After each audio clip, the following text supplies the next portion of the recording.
ഇന്നത്തെ ക്ലാസ്സിൽ നമ്മൾ പ്രധാനമായിട്ടും ചിന്തിച്ചത് എന്തായിരുന്നു ഈ തന്ത്രശാസ്ത്രത്തിന് ഇന്നത്തെ കാലത്തെ പ്രസക്തി എന്നുള്ളതാണ്. ഇന്നത്തെ കാലത്തല്ല, ഏത് കാലത്തായാലും എൻ്റേതായ ഒരു വഴിയിലൂടെ, എൻ്റേതായ ഒരു രീതിയിലൂടെ എനിക്ക് ഈശ്വരനെ ആശ്രയിച്ച് എനിക്ക് സത്യത്തെ തിരിച്ചറിയണം എന്ന് ആഗ്രഹിക്കുന്ന ഏതൊരാളിനും ഏത് കാലത്തും റെലവൻ്റായിട്ടുള്ളൊരു കാര്യമാണ് തന്ത്രശാസ്ത്രം. പക്ഷേ ഒരു കുഴപ്പമുണ്ട് ഇതിനകത്ത്, മറ്റ് ശാസ്ത്രങ്ങളെ പോലെയല്ല. ഇത് കുറച്ചും കൂടി ഒരു ശിക്ഷണത്തിലൂടെ മനസ്സിലാക്കിയെടുക്കേണ്ടതാണ്. ഇപ്പോൾ കളരി പഠിക്കുന്നത് പോലെ ഇതൊരു ശാസ്ത്രമല്ല, അപ്പം ശാസിക്കപ്പെടേണ്ടത്. അപ്പം അത് ഗുരുമുഖത്ത് നിന്ന് തന്നെ കൃത്യമായിട്ട് അവിടെ ഇവിടെയും കണ്ട് പഠിക്കാതെ ഗുരുമുഖത്ത് നിന്ന് തന്നെ കൃത്യമായിട്ട് മനസ്സിലാക്കി അതിന് വേണ്ടതൊക്കെ മനസ്സിലാക്കി നമുക്ക് ചേരുന്നതാണോ എന്ന് നോക്കിയിട്ടൊക്കെ വളരെ കൃത്യമായിട്ട് പോയാലാണ് അതിനൊരു പൂർണ്ണത വരുന്നത്. കുറച്ച് ക്ഷമയും വേണം.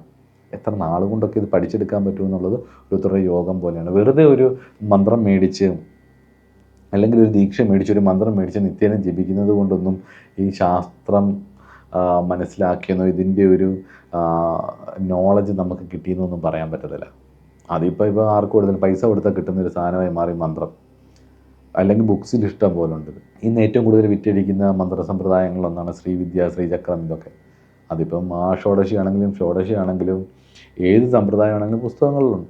അല്ലെങ്കിൽ ശ്രീവിദ്യാ സമ്പ്രദായം ഓൺലൈനിലൂടെ ഇത്ര രൂപ കൊടുത്താൽ ദീക്ഷ കിട്ടും എന്നൊക്കെ പറഞ്ഞിട്ട് അതുകൊണ്ട് അതൊന്നുമല്ല. ശാസ്ത്രം കൃത്യമായിട്ടൊരു ഗുരുമുഖത്ത് നിന്ന് പഠിക്കുകയാണെങ്കിൽ ഇതിന് ഒരുപാട് കാര്യമാണ്. മന്ത്രം മാത്രമല്ല, മന്ത്രത്തിൽ ഓരോ ബീജങ്ങൾ എന്തിനു വേണ്ടി അങ്ങനെ അടുക്കിയിരിക്കുന്നു. ഓരോ സമ്പ്രദായത്തിൽ മനുവിദ്യ പോലെയല്ല ചന്ദ്രവിദ്യ വരുന്നത്, ചന്ദ്രവിദ്യ പോലെയല്ല മറ്റു വിദ്യകൾ വരുന്നത് എന്ന് ദുർവാസാവ് ആചരിച്ചിരുന്നത് സമയത്ത് ഈ ബീജങ്ങൾ ഇങ്ങനെയാണ് അടുക്കിയത്.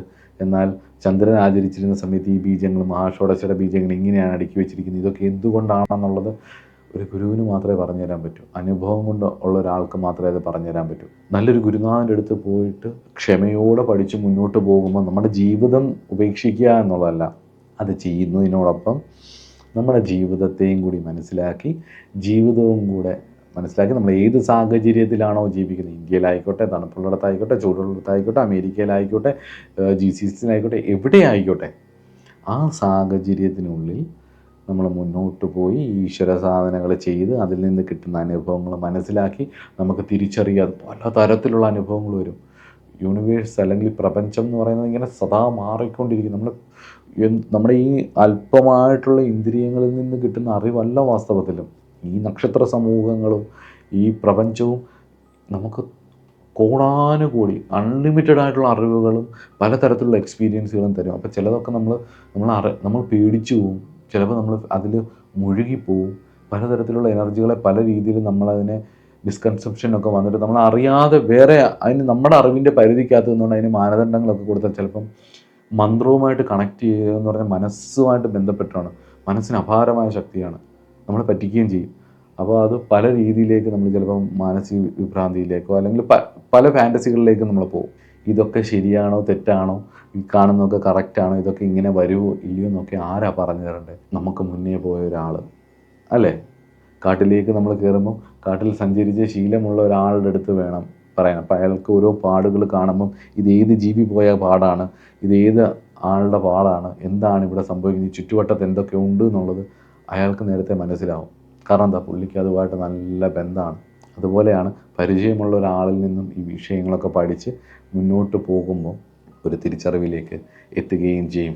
അങ്ങനെ എത്തണമെന്ന് ആഗ്രഹിക്കുന്നവർക്ക് കലിയുഗത്തിൽ ഏറ്റവും നല്ല ശാസ്ത്രമാണ് തന്ത്രശാസ്ത്രം എന്ന് എൻ്റെ അഭിപ്രായം മാത്രമല്ല, ബീഹാർ സ്കൂൾ ഓഫ് യോഗയിലെ സ്വാമി സത്യാനന്ദ സരസ്വതി പറഞ്ഞിട്ടുള്ള അദ്ദേഹത്തിൻ്റെ ഒരു വാക്കുകൾ, തന്ത്രശാസ്ത്രം എത്രത്തോളം റെലവൻ്റാണ് ഈ കാലഘട്ടത്തിൽ എന്നുള്ളത് അദ്ദേഹം പറഞ്ഞൊരു വാക്ക്, ഒരു സെൻറ്റൻസ് ഞാൻ വായിക്കാം. All those who have not succeeded in their sadhana, even though years have elapsed, should accept this way of realization. In Kali Yuga, അത് ശ്രദ്ധിക്കണം, in Kali Yuga, when minds are no longer pure, മനസ്സ് അത്ര ഇതില്ല, നമ്മൾ മുമ്പേ പറഞ്ഞ കാര്യം തന്നെ.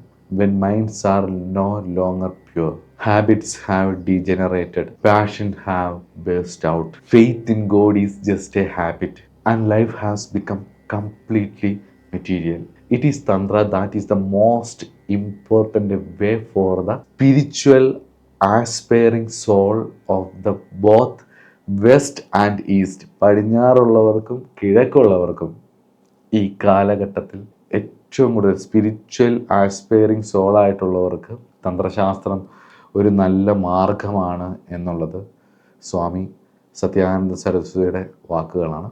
അപ്പോൾ അദ്ദേഹത്തിൻ്റെ വാക്കുകളിൽ നമസ്കരിച്ചുകൊണ്ട് അടുത്ത ക്ലാസ്സിൽ തന്ത്രശാസ്ത്രവുമായിട്ട് ബന്ധപ്പെട്ടിട്ടുള്ളൊരു സബ്ജക്റ്റിലേക്ക് പോവാം. നമസ്കാരം.